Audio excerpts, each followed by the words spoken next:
तो हम कहेंगे कि जो भी आदमी एडमिटेड हुए हों कोरोना से, वो अपना एक बार कार्डियक चेकअप जरूर कराएं।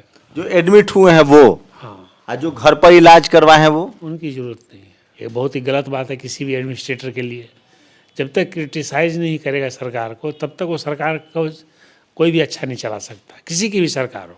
लेकिन डॉक्टर आकर जाकर क्या करेगा जब आपका ऑपरेशन थिएटर ही नहीं है, जब ब्लड बैंक ही नहीं है, जब आईसीयू नहीं है, तो डॉक्टर आके बैठ कर देखेगा, यही करेगा। तो अशोक चौधरी बोले कि माँ जी आपको मिलाते हैं। हम कि अब देख लो, नीतीश जी तो हमसे घबराते मिलेंगे नहीं, और वास्तव में नहीं मिला पाए। अब नीतीश जी ने क्या किया कि मुखिया को कहा कि टीचर की बहाली करो। तो ये तो कोई पागल आदमी इस तरह से डिसीजन ले सकता है? जाति के आधार पर मजदूर बनाएंगे और फिर उसको मजदूर रखा जा रहा है, और सब ज्यादातर SC ST OBC के लोग हैं। ये बीजेपी और नीतीश जी का दोनों का साजिश है। लालू जी, पता नहीं लालू जी के दिमाग में था कि नहीं, कि लालू जी का इतना सोच था भी कि नहीं। मेरे साथ पद्म भूषण समाज सेवी डॉक्टर जगदीश प्रसाद जी हैं। लगातार बिहार का दौरा कर रहे हैं। यूपी से पिछली बार इन्होंने चुनाव भी लड़ा था। देश की जो राजनीति है, देश के जो हालात है, और चूँकि डॉक्टर भी हैं तो थोड़ा कोरोना पर भी सवाल लेंगे। क्या लग रहा है सर, ये कोरोना का जो पूरा जो टीवी अखबार प्रचार प्रसार कर रहा है, आप एक डॉक्टर भी हैं, तो हम चाह रहे थे कि ये भी बड़ा सोशल सवाल है, लोग बहुत दहशत में आ गए। नहीं, दहशत में नहीं आना चाहिए। ऐसा भी इंडिया में तो नहीं अभी आया है, लेकिन जो जिसकी अफवाहें फैल रही है उतना क्रिटिकल नहीं है। एक इसका क्रिटिकल ज़रूर है, B7। तो अभी उसका जब तक आता नहीं है कुछ कह नहीं सकते, लेकिन हमारे देश में इम्यूनिटी ऑलरेडी हो चुका है, सेकंड डोज बूस्टर डोज लग चुका है। तो ये तो कोरोना तो रहेगा ही ना किसी वेरिएंट रूप में। तो इस ये रहेगा, मतलब अभी ये नया वायरस आगे चलेगा। हाँ, तो देखिए, तो वायरल डिजीज तो चेंज होता ही रहता है, तो इसमें कोई पैनिक होने की बात नहीं है। सर, ये जो चलते फिरते लोग जो मर जा रहे हैं, आप तो भारत के सबसे बड़े कार्डियक सर्जन हैं, ये क्या मसला है? ये मसला ये है कि जो पिछला जो कोरोना हुआ था, तो वो उसमें काफ़ी लोगों को कार्डाइटिस हुआ है, मायोकार्डाइटिस। ये क्या होता है सर? मतलब हार्ट का मसल अफेक्टेड हुआ है।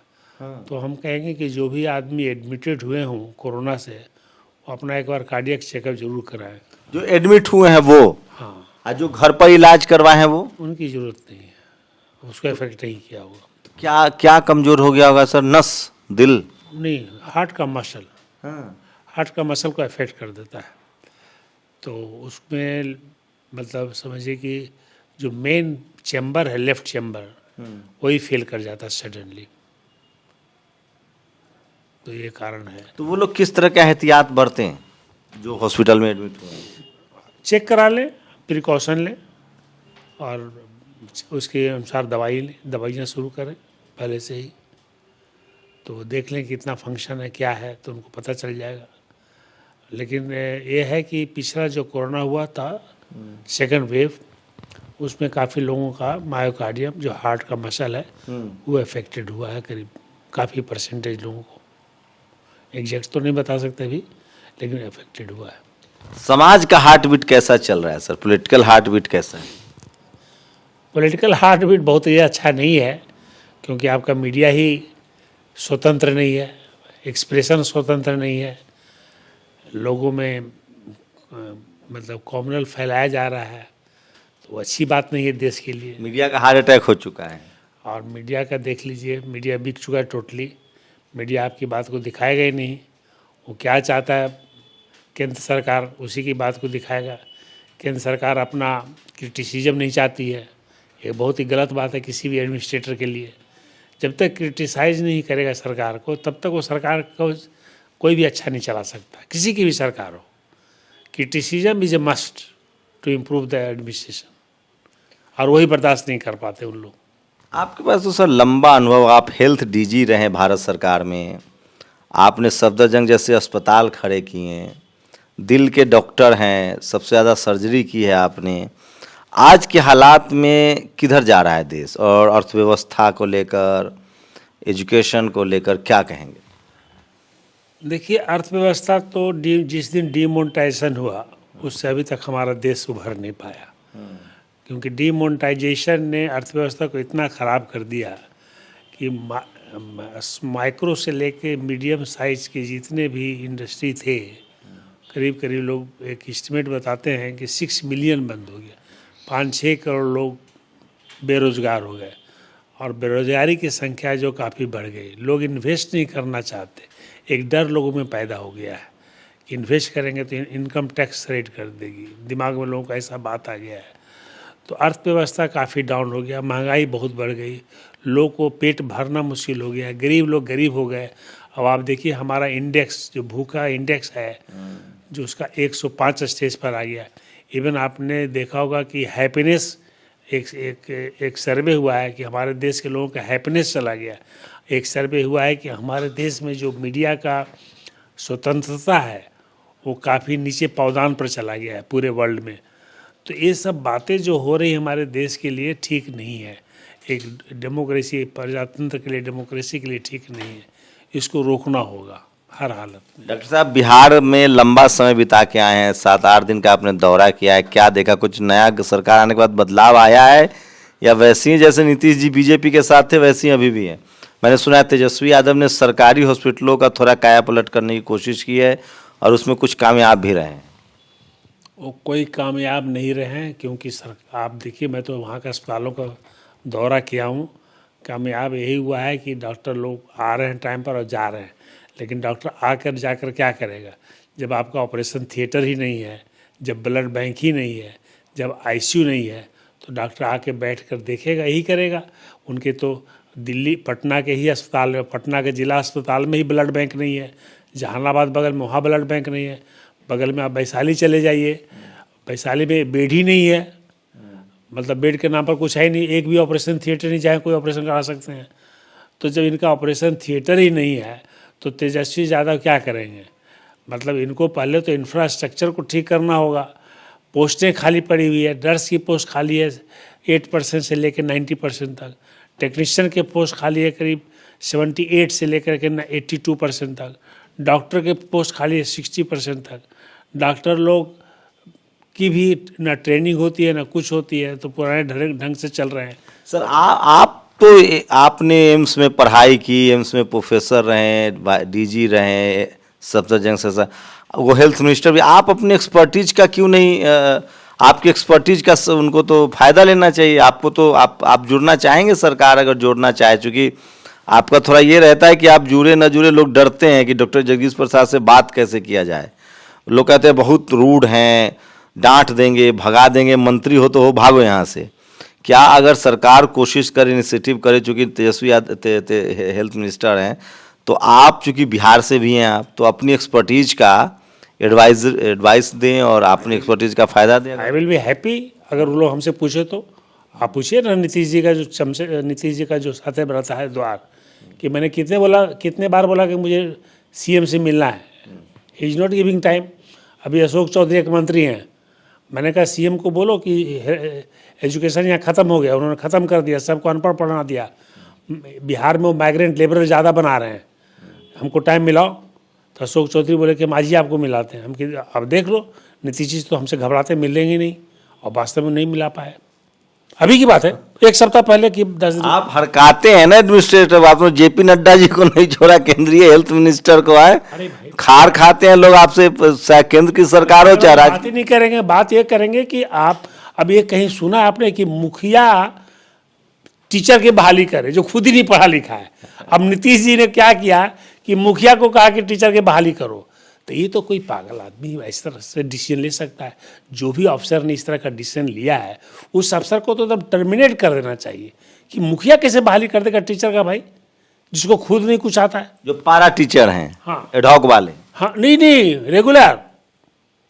रेगुलर टीचर की बहाली, प्राथमिक पढ़ाने वाले बच्चों को मुखिया ने बहाली किया है। ये तो गांधी जी का सपना था, पंचायती राज, सत्ता का विकेंद्रीकरण, और बाबा साहब इसके बहुत खिलाफ थे।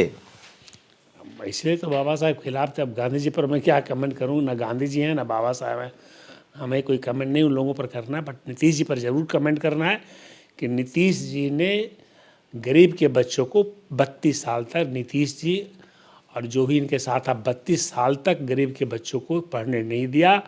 और 32 साल के बाद भी जो 32 साल पहले पैदा लिया था वो आज भी 90% लोग मजदूर ही हैं, उनके बच्चे मजदूर ही बन गए। वो ऐसी पढ़ाई होती है कि वो कलर की नौकरी भी नहीं कर सकते। यही मैं दोनों को कहना चाहता हूँ, और बीजेपी को भी। बीजेपी भी उसका पार्टी है, क्योंकि बीजेपी भी 15 साल तक उसके साथ काम किया। तो नीतीश जी खाली रिस्पॉन्सिबल नहीं है, ये तीनों रिस्पॉन्सिबल है। 32 साल तक इन्होंने गर्क में डाल दिया बिहार को। सर आप तो देश के धरोहर हैं, पद्म भूषण हैं, बिहार से भी हैं, लगता है आपको खुद इनिशिएटिव लेना चाहिए कुछ अपने आपने जो अर्थ से लेकर फर्श से लेकर अर्थ तक का जो सफ़र तय किया है, भारत के जाने माने आप कार्डियोलॉजिस्ट हैं, क्या देख रहे हैं बिहार? अभी पीयूष गोयल ने कह दिया कि बिहार बनाना चाहते हैं, पूरे बिहार को उन्होंने डिरेल कर दिया, मतलब पूरे बिहार को उन्होंने सबसे ख़राब स्टेट कह दिया है, केंद्रीय मंत्री हैं। तो आप जैसे लोगों की तो आत्मा को बहुत दुख पहुंचता होगा। आप लोग तो बिहार से निकले, पूरी दुनिया में नाम रोशन किया बिहार का भी और देश का भी। खैर पीयूष गोयल को इस तरह से नहीं बोलना चाहता, लेकिन उन्होंने ऑलरेडी माफ़ी मांग लिया, तो इस पर मेरा कोई कमेंट नहीं होगा। उन्होंने अपनी गलती को एहसास कर लिया है। लेकिन ये बात सही है कि आज के दिन में बिहार और यूपी शिक्षा के मामले में सबसे ख़राब है, हेल्थ के मामले में सबसे ख़राब है, और बेरोजगारी के मामले में सबसे ख़राब है। ये मैं ज़रूर कहूँगा कि बिहार और यूपी ने माइग्रेंट लेबर पैदा किया है, एजुकेशन कम पैदा किया, और गरीब के बच्चों को पढ़ने नहीं दिया। यही मैं बोलूँगा, इसमें कोई दो मत नहीं है। कैसे होगा? आप समाज का इलाज कैसे करेंगे? क्योंकि आपके ऊपर ये भी आप दिन रात सोचते रहते हैं कि समाज को कैसे पे बैक टू सोसाइटी करे, कैसे कंट्रीब्यूशन करे। आपका क्या प्लान है और आप कैसे देख रहे हैं, क्या करना चाहिए सरकारों को और आप क्या करने वाले हैं? सरकार को पहला काम तो ये करना चाहिए कि सारे कृषि जमीन को गरीबों में बंटवारा कर दे। नंबर 1 अभी आज की सरकारी ज़मीनें हैं, सरकारी ज़मीन हो, जब बड़े बड़े लोगों के पास जो ज़मीन हो, जो जोता नहीं है, जोतने वाले को दे दे। नंबर 1। नंबर 2, एजुकेशन सिस्टम को फ्री करे टोटली, और बच्चे जो मजदूर के बच्चे हैं उसी स्कूल में पढ़ेगा जिसमें एसपी, डीएम और पॉलिटिशियन और बिजनेसमैन के बेटा पढ़ेगा।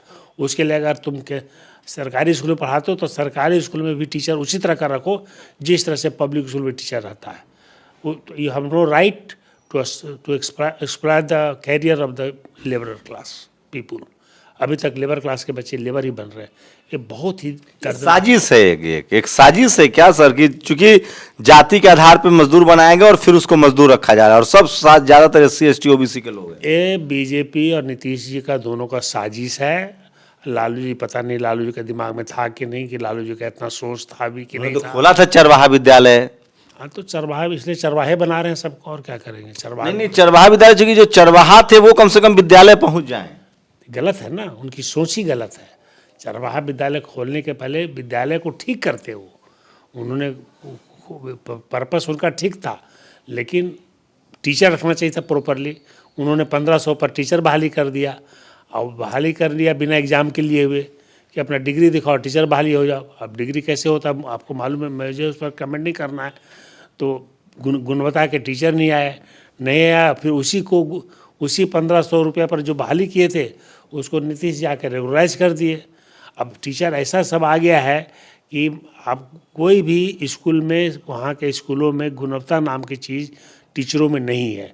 उन लोग को या तो ट्रेनिंग दें या उन लोगों को कोई और काम दे दें और अच्छे टीचर की फिर से बहाली करें। सबसे इम्पॉर्टेंट बात है कि जब तक आप किसी भी राज्य में शिक्षा की अच्छी व्यवस्था नहीं करेंगे तब तक आपका राज्य विकसित नहीं हो सकता है। ये मेरा खाली एक कहना है। सबसे इम्पॉर्टेंट बात ये है जो इन्होंने ख़त्म कर दिया।